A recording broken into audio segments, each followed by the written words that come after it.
Today, we are witnessing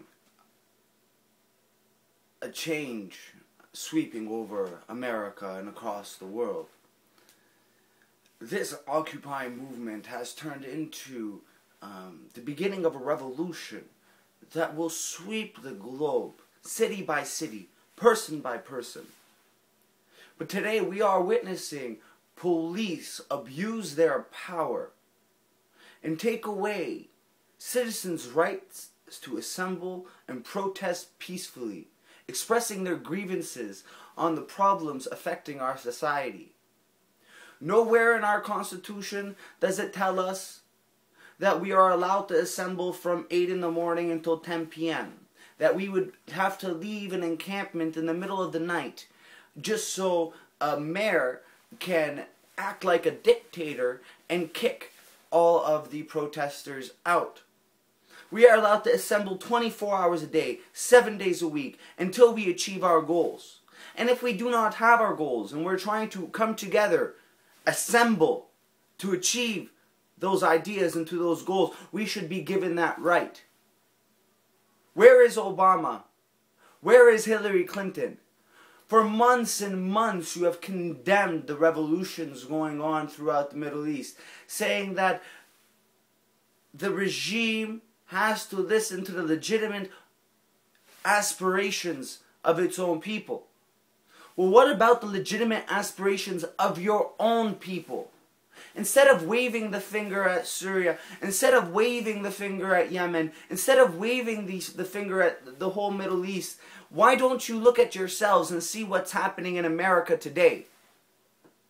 To remove the Occupy movement is taking away the fundamental freedoms of your citizens. It is not allowing for freedom to reign throughout America. You can't have two extremes. You can't have one political new movement in America called the Tea Party, which is openly promoted, that promotes hateful, bigotry, racist ideas, and has never been harassed, never been stopped, never been told they can't assemble.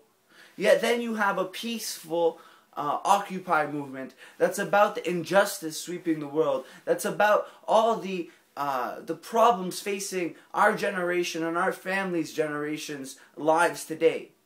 Yet that is stopped. Those protesters are beaten. Those protesters are put in jail. So you have a choice today. You can either stand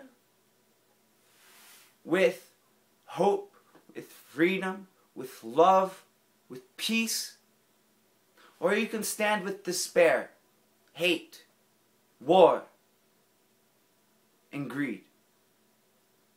What happened in New York, what's happening in London, Ontario, what's happening throughout Canada and throughout the Middle East must be stopped. I call on all people to begin demonstrating. Demonstrate at every moment you have. Demonstrate until they lose and we win. Hit the streets. Occupy your cities, occupy your towns, occupy every single area we can until our voice is heard, until freedom comes to the people, until liberation is here, and until we finally can break these bonds of slavery that have oppressed us for generations. Today is the day where peace shall return to you through this struggle.